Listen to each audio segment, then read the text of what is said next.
दोस्तों, कहते हैं भाग्य में लिखा हुआ कहीं नहीं जाता, आखिर आपको मिल ही जाता है। ऐसी ही एक कहानी आज आपको सुनाने जा रहा हूँ। यदि आप इस कहानी को 5 मिनट का समय दे करके पूरी सुन लेते हैं तो बहुत कुछ समझ में आ जाएगा आपके, और इस कहानी के माध्यम से आपके जीवन में आपको बहुत बड़ा सहयोग मिल सकता है।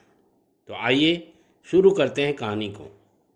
एक राजा जी थे जिन्होंने एक गरीब ब्राह्मण को बहुत परेशान होते हुए देखा, तो उनके मंत्री महोदय ने कहा कि महाराज, इस गरीब ब्राह्मण का कष्ट काट सकते हैं आप, कुछ असरफियाँ दे करके इसको विदा कर दीजिए ताकि इसकी गरीबी दूर हो जाए।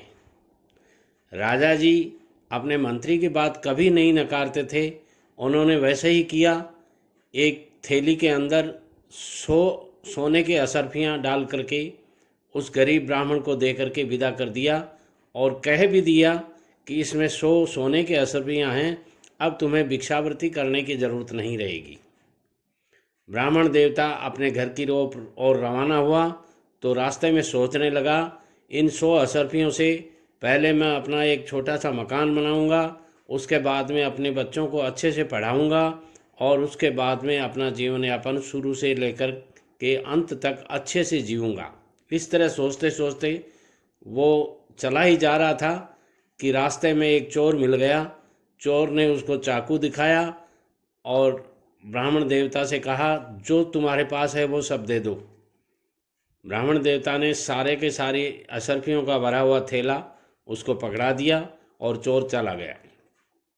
दूसरे दिन फिर वहीं भिक्षावृत्ति करने के लिए राजा के दरबार में पहुंचा, तो राजा जी ने कहा, मैंने तुम्हें बहुत कुछ दिया था, उसके बावजूद आज क्या स्थिति है?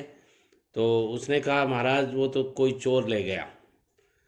तो राजा ने कहा, मंत्री जी मैंने कहा था ना, भाग्य में लिखा हुआ ही मिलता है, बिना भाग्य के कुछ नहीं मिलता। तो मंत्री जी ने कहा, आप एक बार और ट्राई कीजिए, कुछ दीजिए इसको, और दोबारा आप देंगे तो इसको हो सकता है कुछ मदद मिल जाए। तो राजा ने उस आदमी को दोबारा एक बहुत ही कीमती हीरा दे दिया और कहा, ये बहुत कीमती हीरा है, आप इसको बेच करके अच्छा पैसा मुनाफा कमा सकते हो और अपना जीवन यापन आराम से कर सकते हो।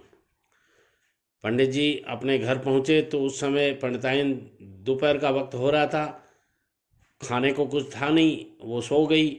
और पंडित जी ने सोचा कि अब इस हीरे को रखें कहाँ, रखने के लिए भी कोई उचित जगह नहीं थी।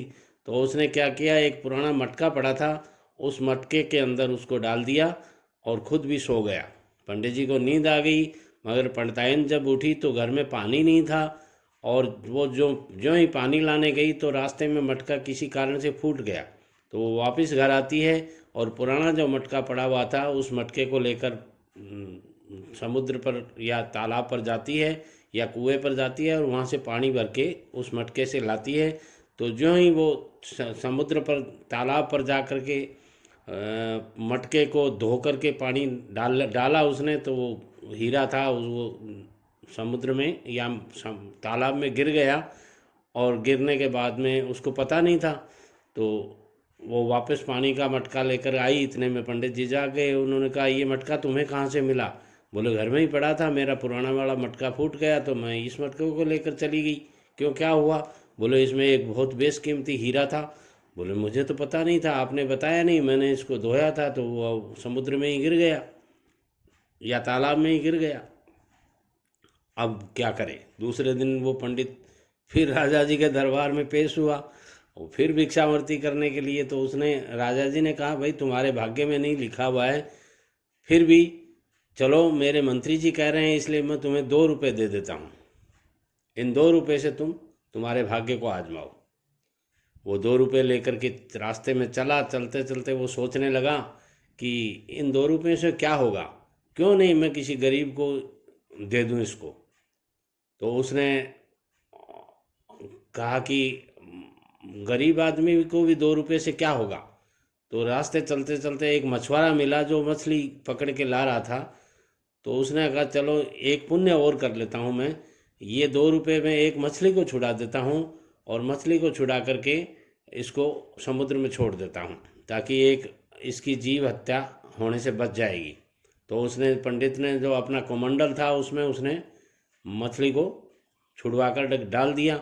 मछली को जो ही उस कमंडल में डाला और वो मछुआरा उधर से आगे चला गया तो मछली उलट पुलट होने लगी। और ऐसी स्थिति में कई दूर जाने के बाद में उसने देखा तो कमंडल में वो हीरा पड़ा था, क्योंकि वो मछली उसी समुद्र से आई थी, उसी तालाब से आई थी, तो वो हीरा मिल गया।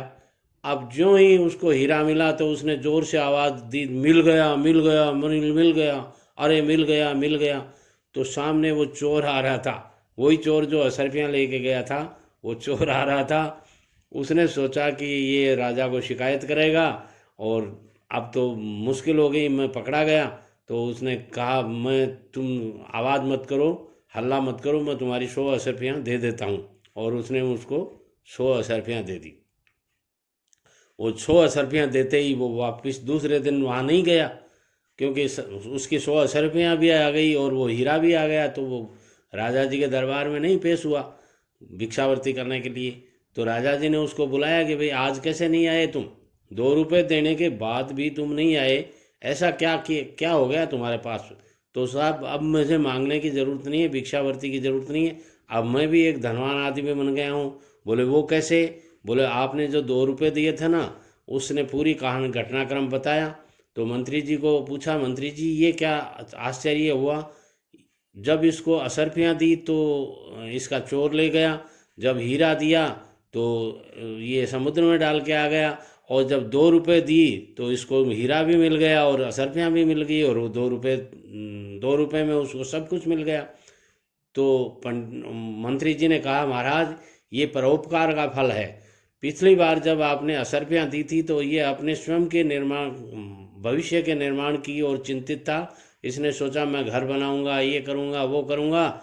और दूसरी बार जब आपने हीरा दिया तो भी इसने ऐसा ही सोचा, मगर तीसरी बार जब आपने 2 रुपये दिए तो इसने सोचा इन 2 रुपयों से मेरा कुछ होना नहीं है, चलो मैं इस एक मछली को छुड़ा देता हूँ और ये परोपकार कर देता हूँ। तो परोपकार का फल तो अलग ही होता है। इसीलिए शास्त्रों में कहा गया है कि अष्टादशे पुराणेषु व्यासस्य वचनद्वयं परोपकाराय पुण्याय पापाय परपीडनम। मित्रों, आप भी यदि ऐसा कोई परोपकार करते हैं तो निश्चित रूप से आपका भाग्य भी जागृत हो जाएगा और आप बहुत कुछ उस भाग्य के सहारे अपने छोटे से परोपकार के कारण बहुत कुछ कमा जाएंगे और बहुत कुछ अपने जीवन में सहयोग प्राप्त कर सकते हैं, बशर्ते कि आप थोड़ा सा छोटा सा परोपकार वो 2 रुपये वाला जरूर करें। धन्यवाद। जय श्री कृष्णा।